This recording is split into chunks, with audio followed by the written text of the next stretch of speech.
Welcome to the TCPalm editorial board meeting to interview candidates in the election for Sebastian City Council. This is one of 3 meetings we're having. We are streaming live on TCPalm and on YouTube today as Facebook is down. And you'll be able to watch on demand at tcpalm.com/opinion or tcpalm.com/elections.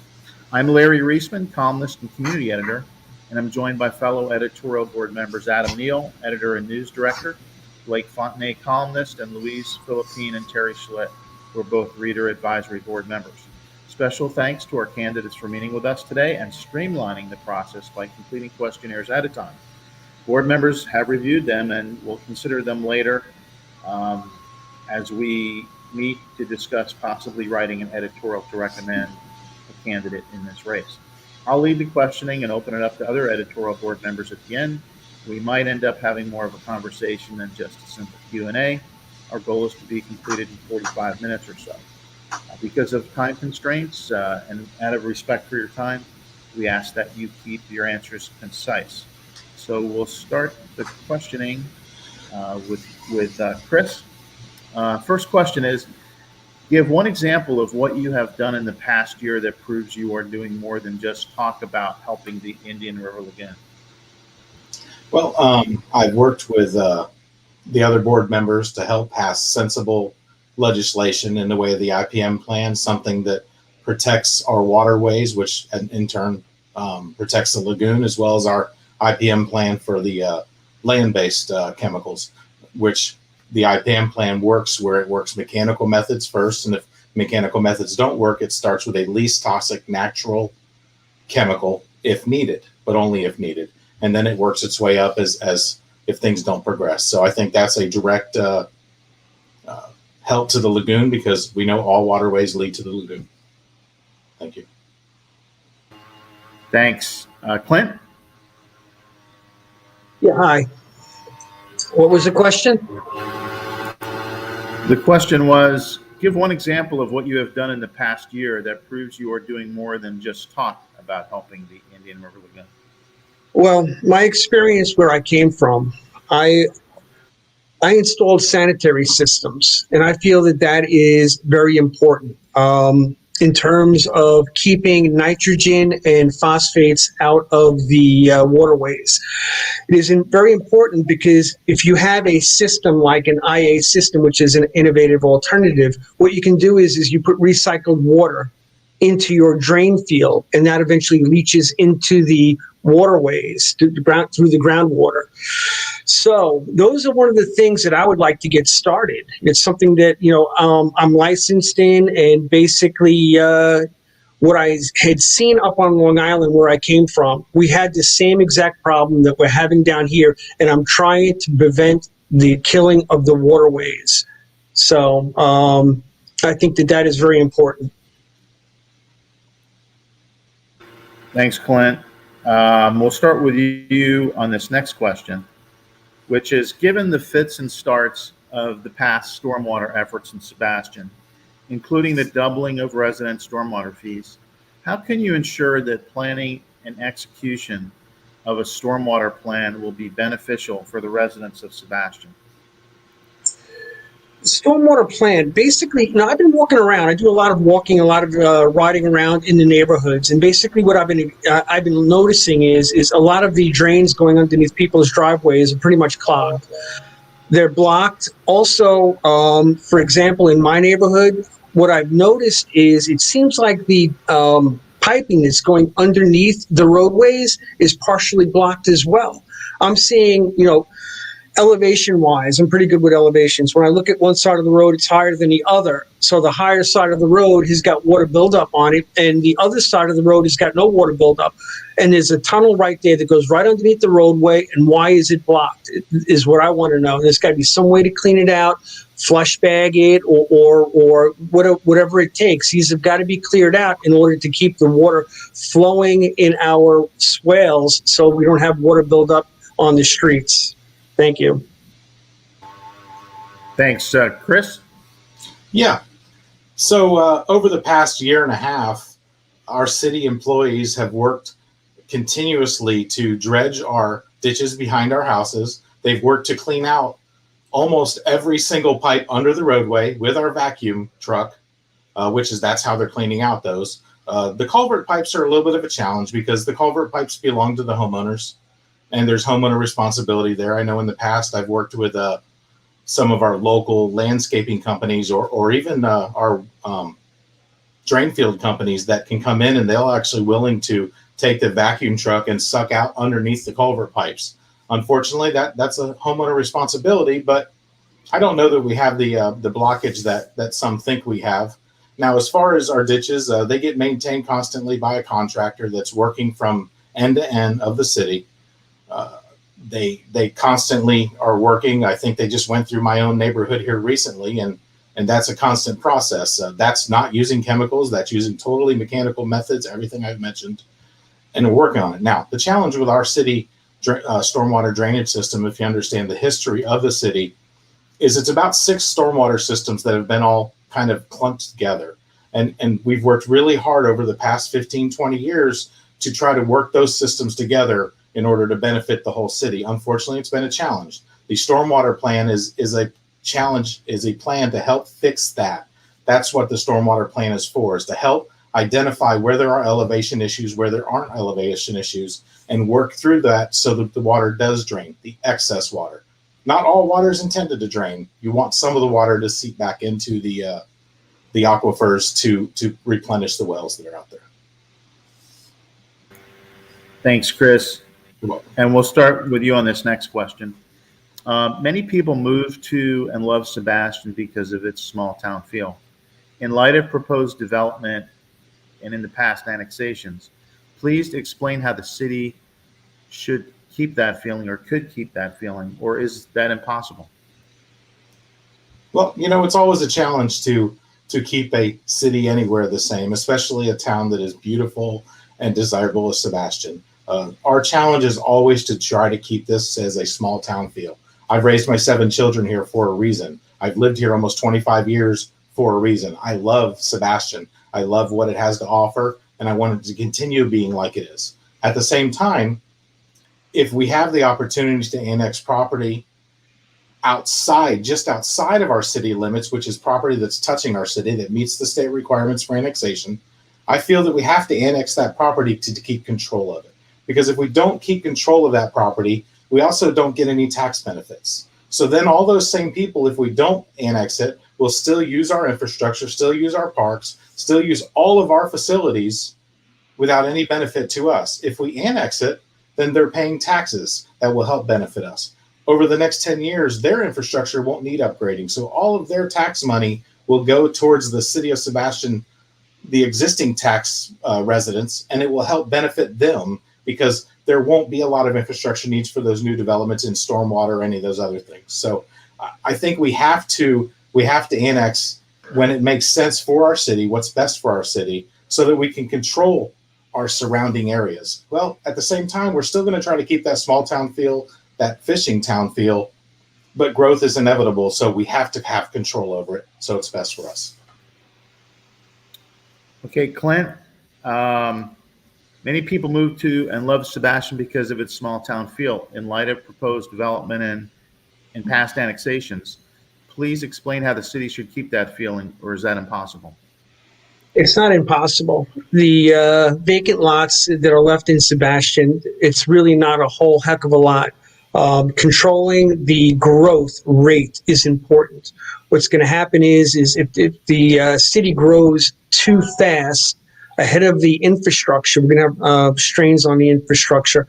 We're going to have strains on the garbage collection. We're going to have strains on parking. We're going to have a lot of strains. So we have to have growth, but keep it to where it's controllable. That is important. Also, as Chris stated with the annexation, I'm for the annexation 100%. And basically that gives us 100% control over the annexation. What we can permit over there, we keep it to Sebastian standards, the way Sebastian is and the way we are. I think that is important. Also, the tax benefits, very, very good. It'll create jobs. How it will create jobs? It'll create jobs with the maintenance department. It'll create jobs with the police department. It'll create jobs with the schooling. So there's a lot of benefits with that. But the problem is we have to make sure that our growth does not outgrow our infrastructure. That is very, very important. Otherwise, we're going to see clogged up roads. We're going to, like I said, parking and with garbage collection. All of that is all going to add up. So we have to keep up with that. That's very important. Thank you. Thanks, Clint. If we could, stick on the annexation issue for a minute, and we'll start with you on this, Clint. But what metrics would you use to determine whether future annexations are in the best interest of the taxpayers of the city, or is it not a metrics question? I don't think it's a metrics question. I think it's more so a question of the areas around us, keeping control of it. That's very important. If we, hand it over to the county, we hand it over to Vero, or we hand it over to Fellsmere, it's going to make things a little bit more difficult for us to control what's going on. I feel that we might have had a little bit of say-so in that traffic circle that is going up on 66 and 510 if we already had that property annexed over there. That would have been important. Personally, I think the traffic circle was a bad idea.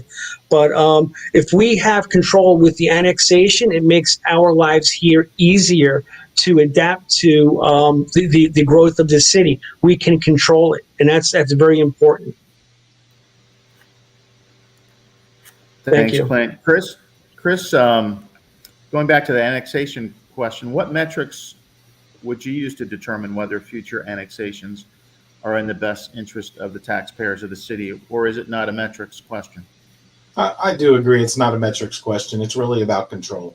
In order for us to maintain control of what's built around us, how it's built, our standards in Sebastian are tighter than the Indian River County standards. We have more green space, more conservation space. We have a rule of no septic tanks in new developments. Indian River County just released and approved a 40-acre development on the Sebastian River with septic tanks. We don't want that in Sebastian. We don't want septic tanks where we don't have to have them. The houses around Sebastian, we don't have a choice inside Sebastian. We don't have a sewer system to serve them right now. But as far as the annexation property or the property that could get annexed, yeah, it's all about control. It's about us being able to be in charge of what goes in there, how it goes in there, and what it looks like. Because if not, it can be whatever's approved by somebody else and not what's best for the city. Thanks, Chris. We'll start with you on this one, Chris. There was a proposal from staff on the July 14th council agenda to give COVID-19 bonuses to all employees, including the city's charter officers. Did it surprise you? Do you think the matter should be revisited? Well, most definitely the matter should be revisited. It didn't surprise me. I talked to the city manager about it. I'll be honest, I don't necessarily agree with the direct bonuses. I do agree that our employees deserve a raise. I do agree that our employees need to be compensated for what they do properly. We have a salary survey in place that myself and I think Councilmember Jones requested for our employees so that we can see where we stand as far as wages go.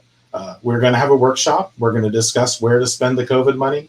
I can tell you that in my personal decision, and this is one member of the board, it will be mostly related to stormwater. We have a huge chunk of money there. We have to take advantage of that.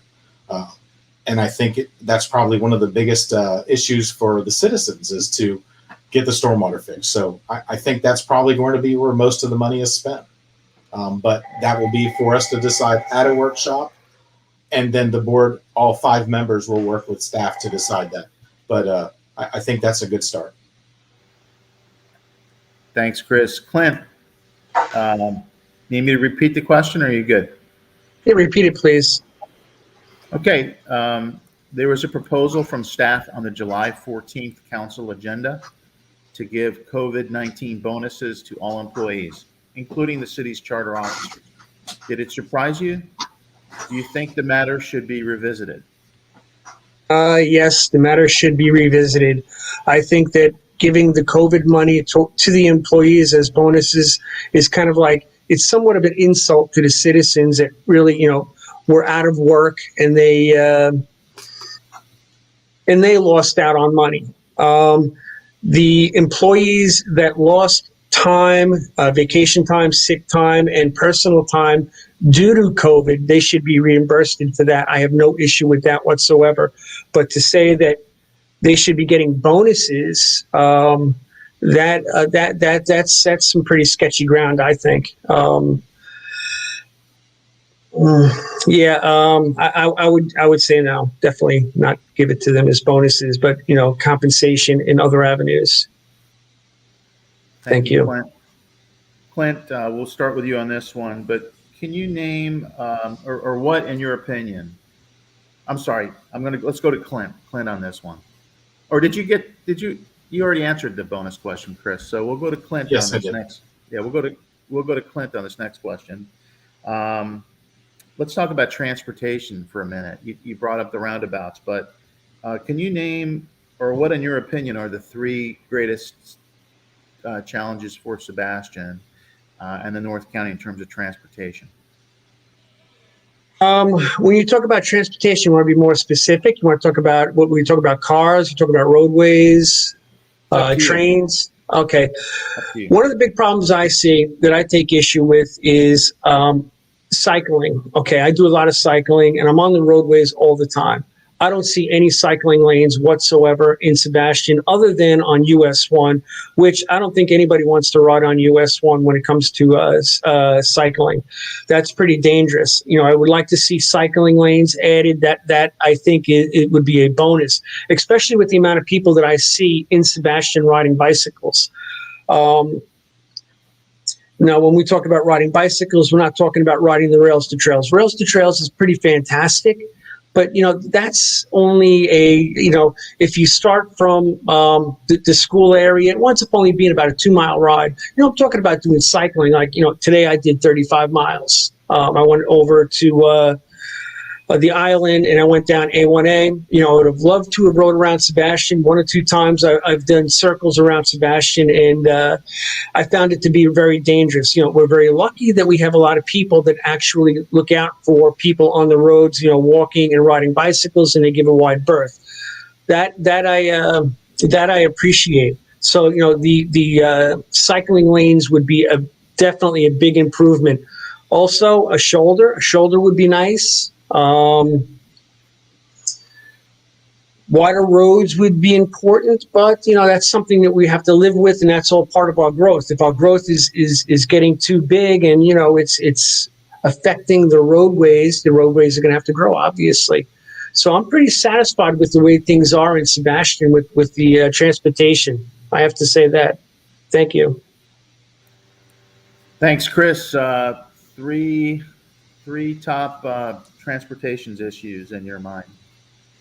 I think one of the biggest ones on everybody's mind right now is the high-speed train coming through town. It's something, unfortunately, we can't avoid at this point. Thank goodness the rail is responsible for upgrading all of the tracks and all of the gates to keep them as safe as possible so that people won't get hurt. There will be fences going up. And that's probably the biggest issue when it comes to transportation from the citizens of Sebastian that have reached out to me. Secondly would be, our roads are getting busier. There's no argument there. Over the past 25 years, we've definitely increased the number of cars on the road from a day-to-day basis. I think that we do a pretty good job of controlling speed limits, and with our stoplights and stop signs at their locations, I know we've had a lot of studies done. When there's been someone that complained about speed on a road, the city would go out where the police department and would actually run traffic. They would actually do a survey to see how the traffic was during that time period, and it gave them the ability to decide, does the speed limit need to go up? Does it need to go down? Do we need stop signs? So I think that's been good. I don't disagree with Clint at all. I wish we had more bike lanes. I know we've talked about that with the Parks and Rec director. I've talked about that with Paul. Bike lanes are very important, and I would like to see more of those added to all of our roadways. I know there is a plan for, I think there's a development down the road that one of the things they were working with our planning development department was actually doing bike lanes on one of the main roads all the way down. So it would be great to see more bike lanes. It would keep people safer. I have a lot of friends that bike, and it's a beautiful place to do it. But it'd be better if it was safer. Thank you. Thanks, Chris. We'll start with you on this next question, Chris. Can you please give us an example of an ethical dilemma you might have faced at some point in your life, anytime? How did you decide what to do? Okay. I think as a council person, we have the possibility of ethical dilemmas all the time, and knowing how to do the right thing. It's really not that hard to do the right thing. I think I've said that before. Doing the right thing is actually really easy. You think to yourself, your parents taught you that if something feels wrong, then it's probably wrong. I felt, I probably know that I didn't go to a forum earlier a couple of weeks back, and I had a deep gut feeling there that I felt I shouldn't go there. I felt I should avoid it, and it was just a personal decision. It wasn't that there was anything wrong there. My wife said to me, she says, "You never had to think this hard about something before, and if you're thinking this hard about it, you know that you need to make the decision not to do it." And it wasn't about anything except a personal feeling that I felt it was the wrong thing for me to do. And as a representative of the citizens, I have an oath. I swore an oath to represent all citizens. It's something as an elected official that you hold, and it should be held with the utmost respect and responsibility. And so I think doing the right thing is always easy. And if you follow your gut, you usually won't go wrong. Thank you. Thanks, Chris. We'll go to you, Clint, with the same question. Please give an example of an ethical dilemma you might have faced at some point in your life. How did you decide what to do? How do I decide what to do with ethics? Okay. I can't think of anything in specifics where I had to think too hard about doing right or wrong. Being that I've been a business owner, I know one thing in life, that if it's not done right the first time, you have to go back and do it the second time. So all my life, I've done everything right the first time. Well, I shouldn't say all my life. When I was a kid, I made mistakes. We all make mistakes when we're kids. But, as an adult, basically what it comes down to is you do the right thing the first time. You don't have to do it a second time. You don't have to hide. You don't have to lie. When you lie, you backtrack on your words, and basically you're known as a liar. It's easy to be known as a liar making one mistake. You'll be known for a liar all your life. And those are one of the things that I've tried to avoid. I've always done the right thing, and it's very important to me. And, I said it 1,000 times over and over. If you look at my feedback over on eBay, it doesn't mean much to many people when I say feedback on eBay. But I have a lot of transactions, and they're 100% positive feedback. If you look at my record with the Liquid Waste Association, not Liquid Waste, the Consumer Affairs, under my control of the business, I had no complaints. Everything was always good. And that's 27 years of being in business. So when it comes to ethics, there's only one way to do things, and that's the right way. And if you're not doing it the right way, then something's wrong. Thank you. Thanks, Clint. We'll start with you on the next question, but I'll open it up to other editorial board members to see if they have any questions. I know Blake might have some questions. So we'll go to Blake. Yeah, a couple of questions. I guess we're starting with Clint this time. Clint. What are a couple of things that you see happening in the next couple of years in Sebastian, either initiated by city government or things that the city can take a supporting role in that you're really excited about? Well, one thing that I see the city can take a role in, I mentioned cycling. I'm big into cycling. And I think that there is plenty of areas where we can build a mountain bike trail. When I talk about a mountain bike trail, I'm not talking about, a fire road or riding a gravel bike. I'm talking about single track to bring people here to our city to spend the night or whatever. I see it all across Florida. People are traveling, like the group that I'm part of, they went to Alafaya just this past weekend, and they spent the whole weekend in Alafaya, spending their money, doing their thing, riding over it at Alafaya State Park.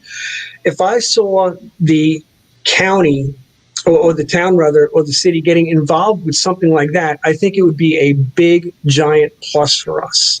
I think you'd see more tourists bringing their bicycles into town, and they would be riding, and it would be a more biker friendly. And I know I keep repeating this bicycle thing, but I think that it's very important if we want to, promote a sustainable Sebastian, where you're actually attracting more business to come in. So I think that's very important.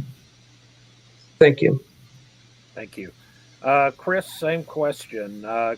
Couple of things that are coming up in the next couple of years, either that the city could be directly or indirectly involved in that you would be excited about. Okay. Well, one of the things that is in the process right now, and that's our new public works compound. And with that public works compound came the ability and the finances to help run sewer and water down Roseland Road. And that's a very exciting thing, because with that came no cost grants to a ton of homeowners on the west side of Roseland Road to get rid of their septic tanks and put them on sewer. That's a lot of waste not going into the ground anymore, a lot of leaching not happening. To me, that's super exciting. That's good for our river. I know we won't see the benefits right away, but I'm guessing over the next 5 to 10 years, we will see a huge increase as that project, now that there's sewer there, that project can now move west into the whole Roseland Road area for Sebastian there, and then down on the other way. Well, the good news is, all of those Sebastian Airport properties will be coming off septic tanks and going on sewer. That's an amazing thing for an industrial complex like that to happen. Secondly, I know we have some growth coming, and I'm excited about that. We obviously are in a very, very high housing purchasing movement right now. Houses are selling super fast, and we have a lot of people moving to Sebastian because Sebastian's known for being such an amazing, wonderful city. I'm excited that that's happening. I'm excited that people are moving here because they understand what we understand, which is the benefits of Sebastian. It's a challenge to keep it that way, and we're going to work really hard to do so. But I'm excited with the growth coming. I'm hoping that'll also bring more businesses, and businesses is important. So we're going to work really hard to get new businesses in town with this growth. Thank you. And let's start with you on the next question as well. Usually when we get into a campaign season, there are candidates who are talking about cutting the budget and eliminating waste. Are there some specific examples of areas of the city budget that you think should be cut? Well, I will tell you, I believe we have a pretty slim budget. We've worked really hard over this past year to trim waste off of our budget. That's why you'll notice we have a rollback rate this year for the city of Sebastian. Our taxes will be reduced for our citizens. We have a balanced budget as required by state law. But if you look at in Sebastian, you look at our history in the past 10 years, 8 of them have either been at the same rate as the year before or rollback rate. I believe of that 8, 5 of them were rollback. And that's wonderful because that means we're able to do what we're doing without asking for more money. So it's good for the citizens. Now, understood that house values go up and that means taxes go up some, but that doesn't mean we shouldn't drop our rates when we can. And that's what the rollback rate was all about. I think we run a pretty trim ship, and I don't know that we have waste to cut.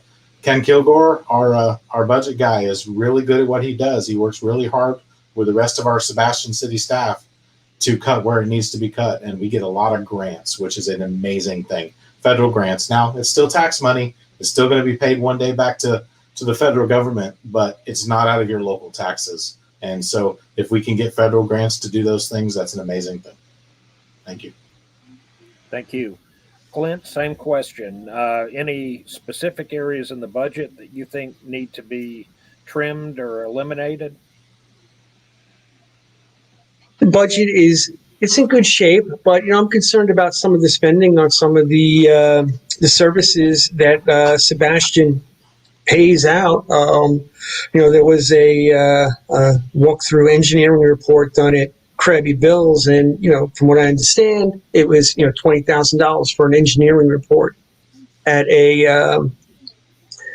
at Krabby Bill's. But being that this is part of what I did all my life, working with engineers, working with builders, and understanding what prices to pay for things. And now that I'm a real estate agent, I work with engineers all the time. And I've been having this conversation with many people who are real estate agents. We've been discussing this engineering report that was a walkthrough that was done. And I think it was a bit on the high side. So we need some financial accountability when it comes to something like that. We have to look out for the citizens.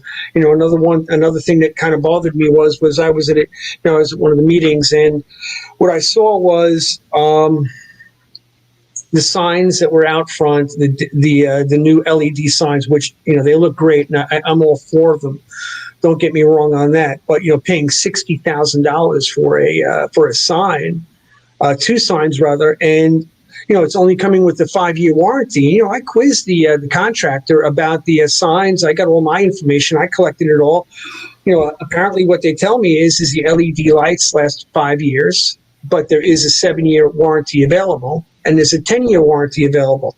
The signs come with a 5-year warranty. And me being a businessman, and I try to be a smart consumer, what I would have did was $60,000. You got that on the table. Let's negotiate, man. Throw in a 7-year warranty. Throw in a 10-year warranty for free. This isn't my money. It's everybody else's money. So I got to look out for the at the end of the day, I'm looking out for the consumer, and I feel that the residents are the consumers. So these are the things that I would be looking out for.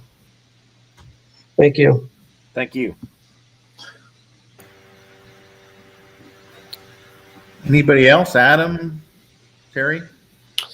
Yeah, I can follow up a question that Blake asked. Blake was asking you all about what you're most excited about coming up. And I'm going to turn it a little bit and ask you what you're most concerned about for the city of Sebastian over the next few years, and what, as a council person, are you going to be able to do to help the city get through whatever concerns you have? I'm not sure who's first. We'll go with Clint on this first. Okay. One of the things I'm passionate about is the septic systems. That's my area of expertise. What we had up on Long Island, where I came from, which is very similar to this area in every aspect. You're talking about high groundwater table. You're talking about the Indian River Lagoon, comparing it to the Great South Bay, and then having the Barrier Island on the other side. So it's very much identical. What we saw was the growth of Long Island was incredible.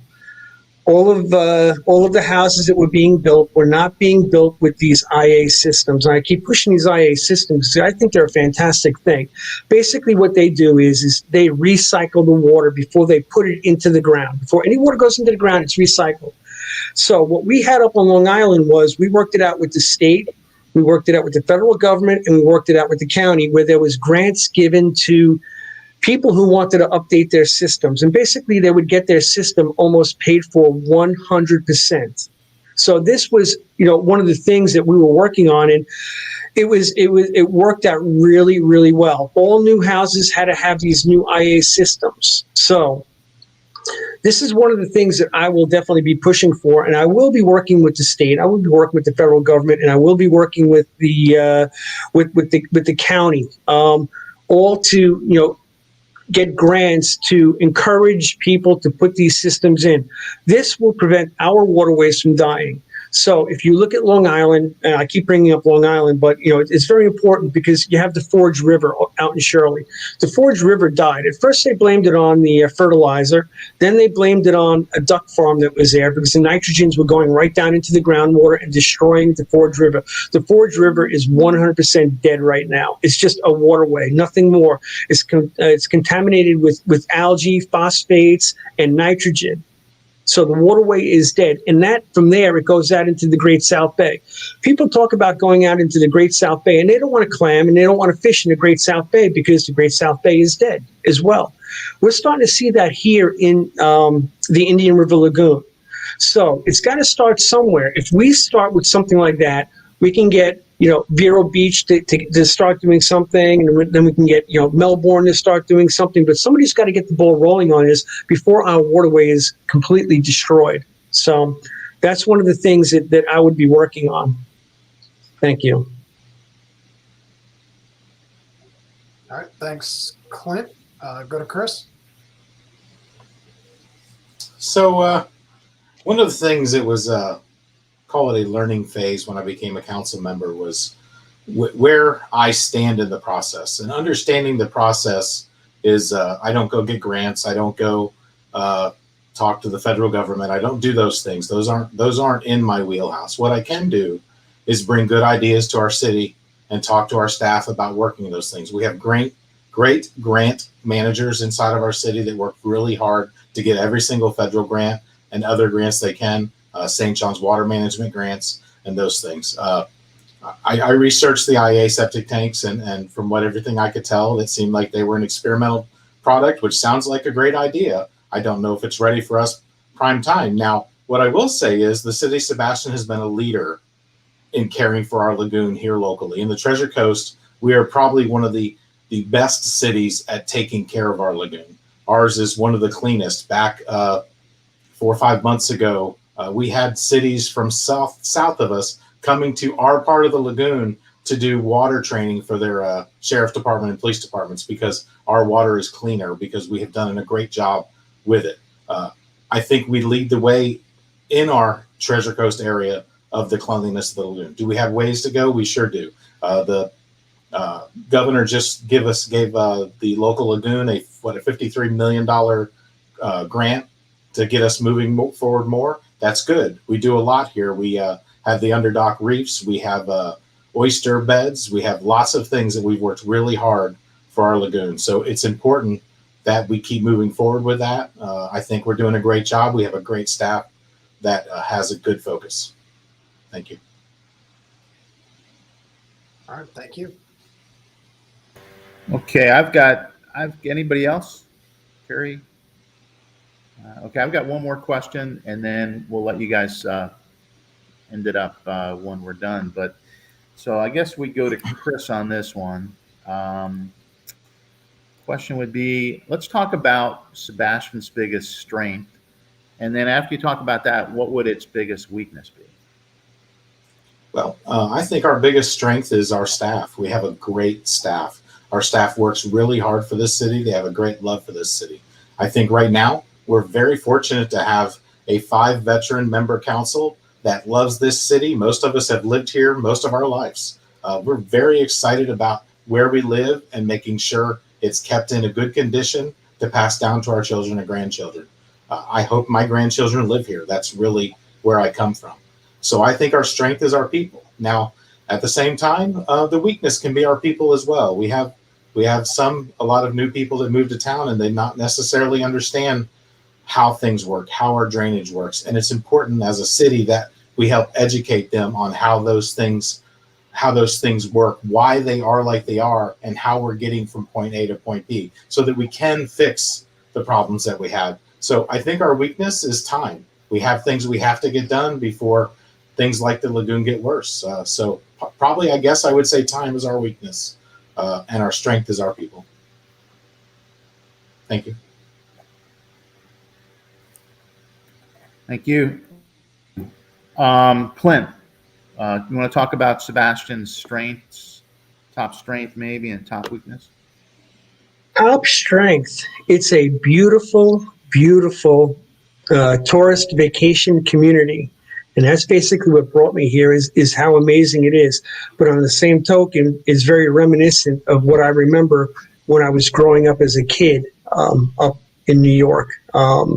It's very much like that. So it's everything that I've always dreamed of being here. The strengths, people are friendly. I'm standing out in my driveway. People wave at me. I'm on my bicycle. People give me a wide berth. I walk into a store. People are holding the door for me. Everything about this is great because it doesn't seem like there's a lot of pressure with a lot of people here. They're just enjoying life. They're enjoying their retirement. And that's the reason why I came here, was to retire and enjoy the rest of my life here in this friendly community. I think it's fantastic. My biggest concern, why I threw my hat into the ring, was because I'm concerned about, the growth. I've seen population growth. I've seen an explosion. I've seen it. And I'm trying to prevent that from happening here. I don't want to see Sebastian grow, much faster than, what the infrastructure can sustain.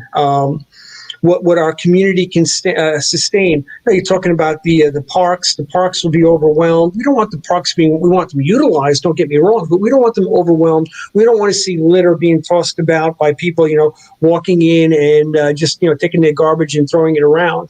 So those are the things that kind of like concern me, is I was concerned about the growth happening faster than, what the city can sustain. So I threw my hat in the ring, and here I am. And pretty much at the end of the day, with my knowledge, with the way I feel, my dedication, and how much I'm willing to put into things, I think I have a lot to bring to the table to help prevent that. So with that, we'll see what happens. Thank you. Thanks, Clint. Now we'd like to just start this opportunity, give you an opportunity to say anything that you haven't told us yet, or if there's anything you want to tell the public that might be watching, that this is be the time to do it. We appreciate your taking the time. So let's start with Clint on that. Anything we should really think about in terms of your candidacy, or things the public should think about? Well, I'm looking to maintain the beauty of Sebastian. I'm looking to make sure Sebastian stays beautiful as it is, as it grows it's going to grow. You can't stop growth. That's inevitable. How much it grows can be controlled. How fast it grows can be controlled. It's all what the people want. And listening to what most people that I've been talking to, I get the gist of why everybody is here. They all came here because it was quiet. It was beautiful. There's not a lot of litter. There's not a lot of crime. For the most part, the municipal workers, the police department, the fire department, everybody does a great job. I have to say that. So my goal is to maintain all of this the best I can, along with, like I was saying, protecting the waterways. Chris had said that that's experimental. 20 years they've been using the experimental IA systems in Massachusetts. So it's been a pretty long time that they've been being used, and they've been very successful. I had to go to school to get certified to put these things in, and I know how they work. So that is important. I want to bring all these things that I know to Sebastian. I guess that would be it. Thank you. Thanks, Clint. Chris, any last words for us? Anything we ought to think about, or the public ought to think about? Yeah, when I started last year, decided to run for office, I did it because there was an opportunity to serve. I've served my entire life. I started out serving in the Navy. I've served in Boy Scouts here in the local community for about 15 years. I have served in 4-H. I've worked with the youth in the rugby. I've volunteered and served in the band. I was brought up to serve our community, to do what's best, and that's why I'm here, is to serve.